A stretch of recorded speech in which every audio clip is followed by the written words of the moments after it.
ವ್ಯವಸ್ಥೆ ಹೇಗಾಗಿದೆ ಸರ್ ರಾಜ್ಯದಲ್ಲಿ ಇದು ಇವತ್ತು ಹೊಸದಾಗಿದೆಯಾ? ಹಿಂದಿಂದಲೂ ಇದು ನಡೀತಾನೆ ಇದೆ. ಹಿಂದೆ ಒಂದು ದೊಡ್ಡ ಇಶ್ಯೂನೇ ಆಗಲಿಲ್ವಾ?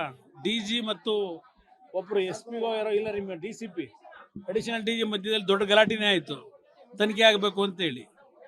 ಇದು ಮೊದಲಿಂದಲೂ ಪರಪ್ಪನ ಅಗ್ರಹಾರ ಏನಿದೆ, ಜೈಲಿನಲ್ಲಿ ಇರ್ತಕ್ಕಂಥ ಹಲವಾರು ಜನ ಕೈದಿಗಳಿಗೆ ಅವರಿಗೆ ಪಂಚತಾರ ವ್ಯವಸ್ಥೆಗಳು ಅಲ್ಲಿ ಇರ್ತಕ್ಕಂಥದ್ದು ಹಲವಾರು ವರ್ಷಗಳಿಂದ ಚರ್ಚೆ ನಡೀತಾನೆ ಇದೆ. ಅದು ಈಗ ಹೊಸದಾಗಿ ಇದೇನೋ ಒಂದು ನೆನ್ನೆ ಮೊನ್ನೆ ಹಿನ್ನೆಲೆಯಲ್ಲಿ ಅದು ದೊಡ್ಡ ಪ್ರಚಾರಕ್ಕೆ ಏನು ಬಂದಿದೆ. ಏನೋ ಸರ್ಕಾರ ಏನೋ ಒಂದು ಹೊಸದಾಗಿ ಏನೋ ತೀರ್ಮಾನ ಮಾಡಿ ಎಲ್ಲ ಬೇರೆ ಬೇರೆ ಕಡೆಗೆ ಅವ್ರನ್ನೆಲ್ಲ ಬೇರೆ ಕಡೆಗೆ ವರ್ಗಾಯಿಸಬೇಕು ಕೈದಿಗಳನ್ನ ಅಂತೇನೋ ತೀರ್ಮಾನ ಮಾಡ್ತಾ ಇದ್ದಾರೆ ಅಂತ ವಿಷಯ ಹೇಳಿದ್ರು. ಅದೇನು ಮಾಡ್ತಾರೆ ನೋಡೋಣ. ಯಾವ ಈ ಸರ್ಕಾರದ ಮೇಲೆ ನಂಬಿಕೆ ಎಲ್ಲಿಂದ ಬರಕ್ಕೆ? ಸರ್ಕಾರ ಇದೆಯಾ ರಾಜ್ಯದಲ್ಲಿ? ಸರ್ಕಾರ ಇದೆಯಾ ರಾಜ್ಯದಲ್ಲಿ? ಆಡಳಿತ ಅಂತಕ್ಕಂಥ ಒಂದು ನಡವಳಿಕೆನೇ ಇಲ್ಲ. ಸರ್ಕಾರ ಇದೆ ಅಂತಕ್ಕಂಥ ಭಾವನೆಗಳೇ ಇಲ್ಲ.